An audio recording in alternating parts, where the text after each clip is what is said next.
மாநில இளைஞர் பாசறையின் ஒருங்கிணைப்பாளர் அன்பு அண்ணன் இடுமோனம் கார்த்திக் அவர்கள்.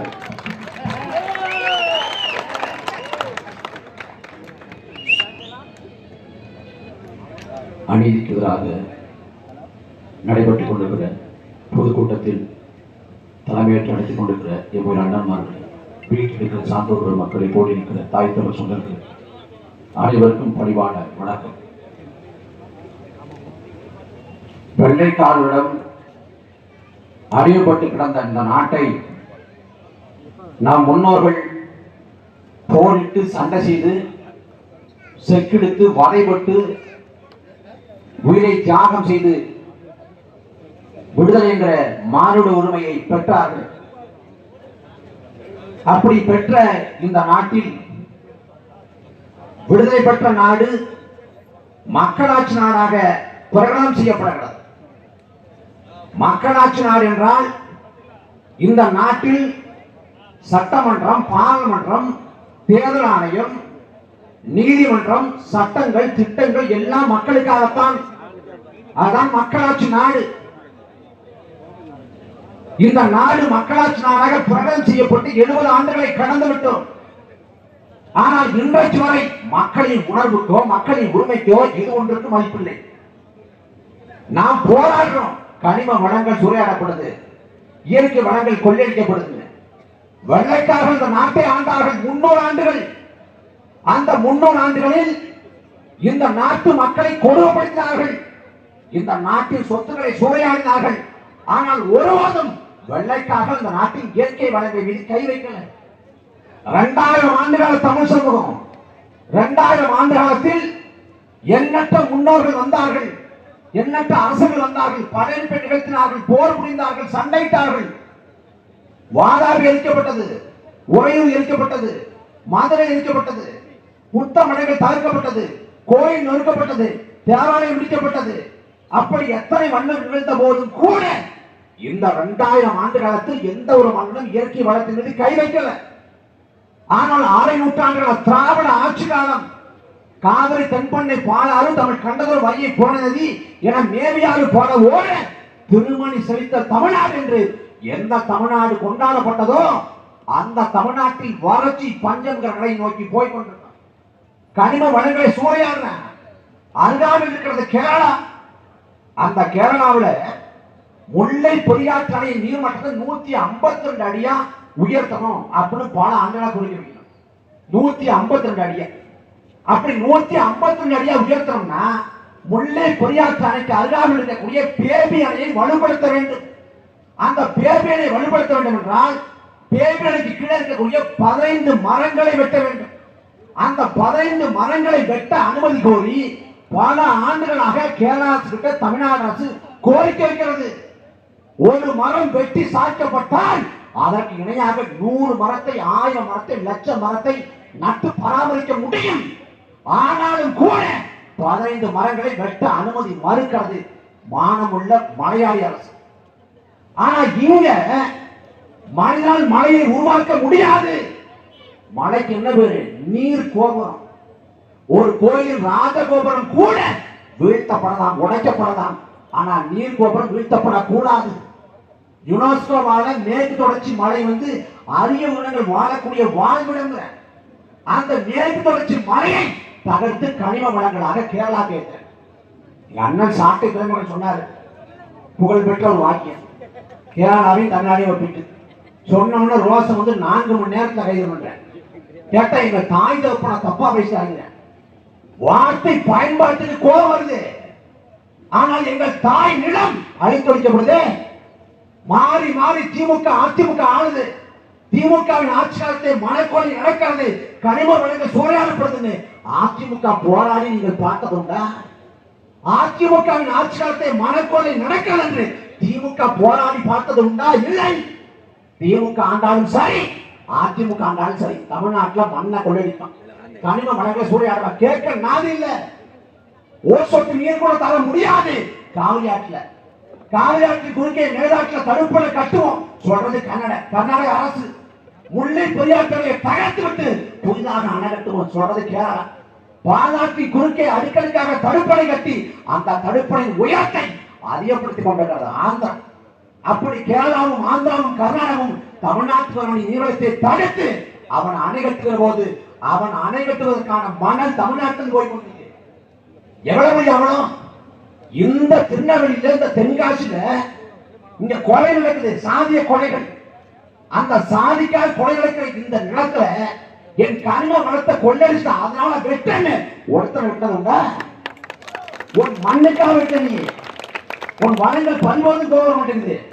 ஆனா சாதி பேசி மதம் பேசி அடிச்சு கொண்டு சாகுற உனக்கு என்ன இருக்கு? இந்த தூத்துக்குள்ள கூடங்குள அணுகுல இருக்குது, திருநெல்வேலி தூத்துக்குடி இந்த பகுதியில. அந்த பக்கம் அணுக்கல் மையம் அதுக்காக அமைக்க போறேன். ஸ்டெர்லைட் ஆலை மீண்டும் திறப்பதற்கான வேலை இருந்து கொண்டிருக்கு.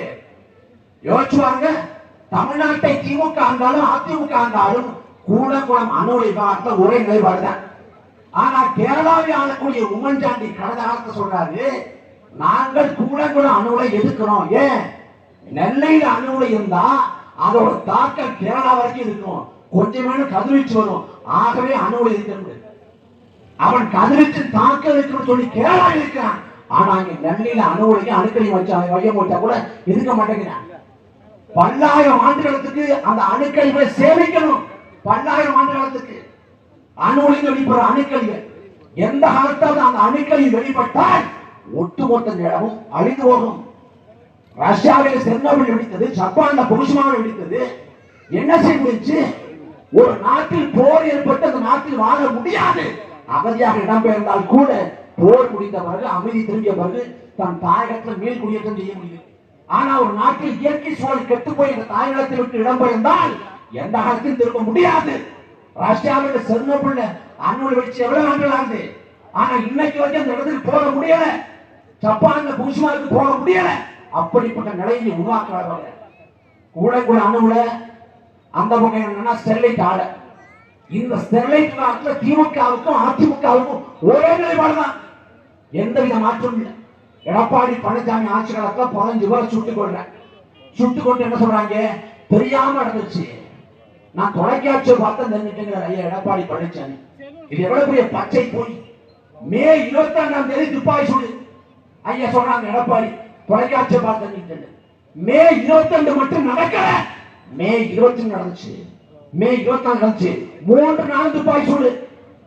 அவன் என்ன சொல்றான்? மாவட்ட ஆட்சி அலுவலகத்துக்குள்ள யாரோ தீ வச்சுட்டாங்க, அந்த சூழலை கட்டுப்படுத்துறப்ப தேவையில்லாம வழி இல்லாம நாங்க துப்பாக்கி சூட்டை ஆயிடுச்சுக்கிறேன். அந்த மாவட்ட ஆட்சி அலுவலகத்திலிருந்து 8.7 கிலோமீட்டருக்கு அப்பா இருக்கக்கூடிய இடம் திரேசபுரம். அந்த திரேசபுரத்தை ஜான்சிங்கிற அம்மாவை காவல்துறை சுட்டுக் கொடுத்து அந்த இடத்துல போராட்டம் நடக்கிறது. அந்த இடத்துல 140 தடை உத்தரவும் இல்லை. ஆனாலும் ஜான்சியை ஏன் சொல்றான்? அந்த அம்மா வீரியமாக இதற்கு முன்பாக போராடினால யாரால் கடத்தினாங்களோ தேடி பிடிச்சி சுட்டு போனான். அதான் துப்பாக்கி சூடு. அந்த படையோடு இன்னைக்கு திமுக ஆட்சி இருக்குது. ஆட்சி என்ன சொன்னா, நாங்க வந்தா குற்றவாளிகளை கூண்டில் ஏற்றோம்னா யாரை கூண்டில் ஏற்றினா? அன்னைக்கு வாகனத்தின் மேல் ஏறிட்டு மக்களை சுட்டு கொன்றவன் இன்னைக்கு வரைக்கும் காவல்துறையில படை புரிஞ்சு கொண்டிருக்கேன். எந்த கோயிலும் நிறைவேற்றப்படல. தூத்துக்குள்ள நெல்லையில ஸ்டெர்லைட் ஆலை பத்தி பேசக்கூடாது. யார் சொல்றா? திமுக அரசு காவல்துறை சொல்லுது. எவன் கொன்னானோ, எவன் இந்த படை பாகத்தை செஞ்சானோ அவன் யாரையும் தண்டிக்கல. மறுபடியும் ஆலை திறப்பதற்கான வேலை நடந்து கொண்டிருக்கு. நான் கண்முன்னே 1000 துயரம் 1000 துன்பம் இந்த ஆட்சியாளர்கள் வட்டிக்கிறார்கள். நான் புரிஞ்சுக்கணும், அவன் ஒருபோதும் இந்த மண்ணுக்காக மக்களுக்காக துடிக்க மாட்டேன். அமலாத்துறை ரெய்டு வந்தா துடிப்பேன், வேலை துடிக்க மாட்டேன். நெஞ்சுவலி உலகத்துல நெஞ்சுவலி பேசின ஒரே ஆளு ஐயா செஞ்சு பாருங்க. நெஞ்சுவலி வந்தா மயக்கம் வந்துடும், மூச்சு ஆக்கி அப்படி படுத்துவான். ஐயோ நெஞ்சு வலித்து எவ்வளவு பெரிய நாடகம், உலகமாக நாடகம். கோயம்புத்தூர்ல திமுக கூட்டணி கட்சி போராட்டம் பண்ற யாராவது சொல்லு, அதிமுக ஆட்சி காலத்துல செந்தில் பாலாஜி வேலை வாங்கி தந்து காசை வாங்கினாரு இல்லையா? வாங்கினாரு, திரும்ப கொடுத்துட்டாரு. காசு வாங்கிட்டா லஞ்சம் தராது. அப்பட்டமா தெரியுது ஊழல்வாதி, ஊழல் நடக்குது. நீ நேர்மையா உண்மையா இருந்தா ஒண்ணு மேல அமலாக்க பாய் போகுது. அப்ப இந்த ஆட்சி அதிகாரங்கள் மக்களுக்காக மண்ணுக்காக இல்லை, முழுக்க முழுக்க தங்கள் இருப்பை நிலைநிறுத்தவும் அந்த குடும்பத்துக்கான சொத்து சேரும் நடக்குது. நான் போராட தவிர வாய்ப்பு இல்லை. வங்காளி மாத்தாங்க போராடித்த சொல்றா, மக்களை அவசியப்படுத்தாது, மக்களை அணிதிரட்டாது, இந்த வளங்கள் யாவும் மக்களுக்கு சொந்தமானது புரிதலை உருவாக்காது. இந்த வழக்கொலை தடுக்க முடியாதுங்கிற நாம் போராடணும். நீங்க நாம் தமிழர் கட்சி இருக்கீங்க இல்ல, அது அப்பாற்பட்டது. ஆனா இந்த மண்ணை இந்த மக்களை காக்க போராடணும். நாம் பிறந்துட்டோம், வாழ்ந்து செத்து போவோம், நமக்கு பிறகாக ஒரு தலைமுறை வாழணும். அவன் வாழ்வதற்கு இந்த குற்றாலத்தை அறிவிக்கணும். மழை இருக்குன்னா நாம் போராடித்தான் ஆகணும். போராடினா வழக்க போனா வழக்க எதிர்கொண்டு போவோம், சிறைப்படுத்துவோம்னா சிறை எதிர்கொண்டு போவோம். நேற்று போய் பார்க்க போற இடத்துல மலைக்கு தம்பி சொன்னது போல மலைக்கு ஒருத்தர் வேலி போட்டாங்க. ஒரு மலையை சுற்றிய வேலையை போட்டாங்க. தனிப்பட்ட ஒரு ஆளுக்கு ஒரு மலை சொந்தமா இருக்குது. இந்த துன்ப தினங்கள் அணியிலிருந்து நாம் வீழ்வதற்கு நாம் போராடணும். போராடணும், அது பொறுமையா இருக்கு. அதற்கு பிறகாக அதிகாரத்துக்கு போகணும். நீங்க திமுகவுக்கும் அதிமுகவும் ஓட்ட போட்டு அப்புறம் குத்துதே குறையுதுன்னு புலம்பி பயனில்லை. தயவு செஞ்சு உன்னுடைய சிந்தனை என்பது ஓராண்டு இறைவனுக்கு தவிர சொன்னதுங்கிறார் நபிகள் நாயகம். சிந்தியுங்கள், மீண்டும் ஒரு முறை திமுகவுக்கு அதிமுகவுக்கு வாக்கு செலுத்தார்கள். இந்த மண்ணை காக்க, மக்களை காக்க உங்கள் பிள்ளைகள் ஆதரவு. நன்றி, வணக்கம்.